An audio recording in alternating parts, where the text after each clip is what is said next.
Alright everyone, we are here. It is Friday Night Magic again here at the cave, and we're here with our winner of the tournament this week for the pre-release, John, and he's going to go through what he picked and why he picked it of the pre-release packs that he got. So go ahead and take it away. Alright, so first card, I'm just going to go in the order that I have them here. Life Goes On. This is just, I mean, if a creature dies that turn, to get 8 for a 1-drop, just ridiculous. Almost unfairly ridiculous. But I was lucky enough to get a couple of them, so I put 2 in my deck. That saved me more than once. Colossus Dreadmaw.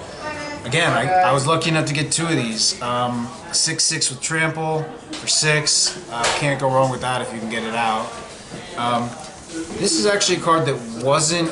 So this was part of my sideboard initially, but after playing against it in the one round where I did draw, this was really the reason that I didn't win that match. So I decided to add it to my deck in the last round. I didn't end up getting it out, so it didn't matter, but this card is just... It basically forces all of their creatures to attack if they can, and when you have an 8/8 out, especially if you can get some kind of thing on it like flying or something like that, because I have a couple of these enchantments that give it flying, it's just brutal because they all have to attack and then they're wide open.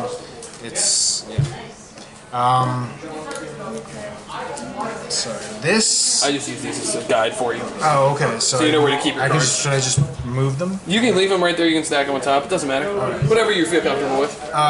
This was the one that probably won me the most games. This is, it's a 2/2 for 3, but every time you draw a card, you put a counter on it. So that's once a turn, plus if you can get any extra draws. So I tried to put a bunch of card draw in the deck, not just so that I could draw cards, but so that I could feed this creature.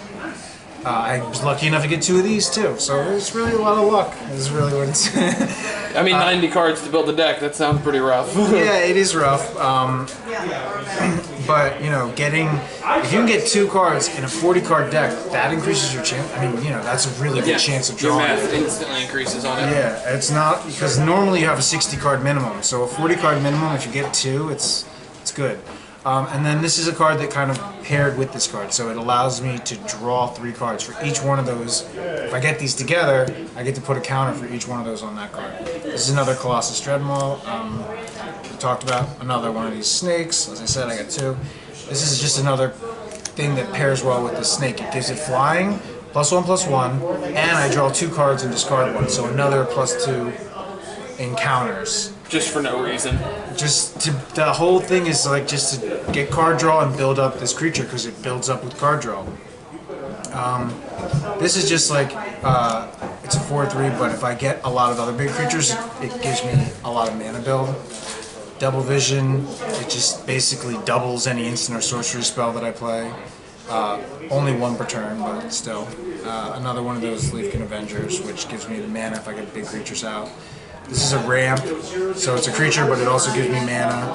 Another basically ramp, it's a land fetch card, so it's all about getting big creatures out, getting a lot of mana out, getting a lot of card draw, and ramping up creatures that aren't big.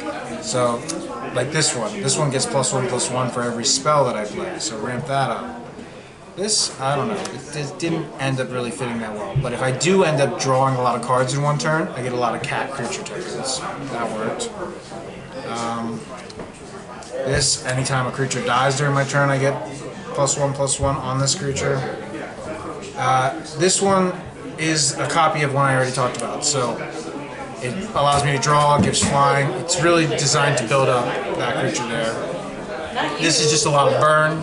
If I get a lot of mana out, I can do a lot of damage quickly. This is gaining life again. Burn. More burn. This was my foil card, so you get 1 rare foil card in your pre-release set.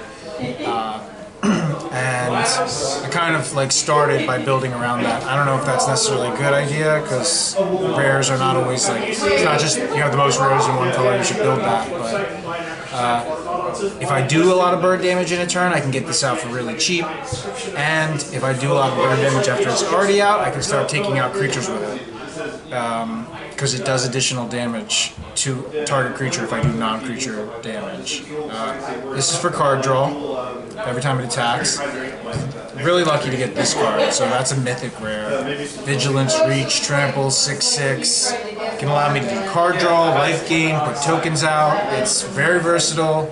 That was just, again, lucky. That also won me a couple games. And that's Everything else is basic lands? everything else is basic lands, yeah. So I put 23 creatures and instant sorceries combined were 23 and 17 basic lands. Well, very nice. Thank you so much for the profile, and we'll see you guys next week.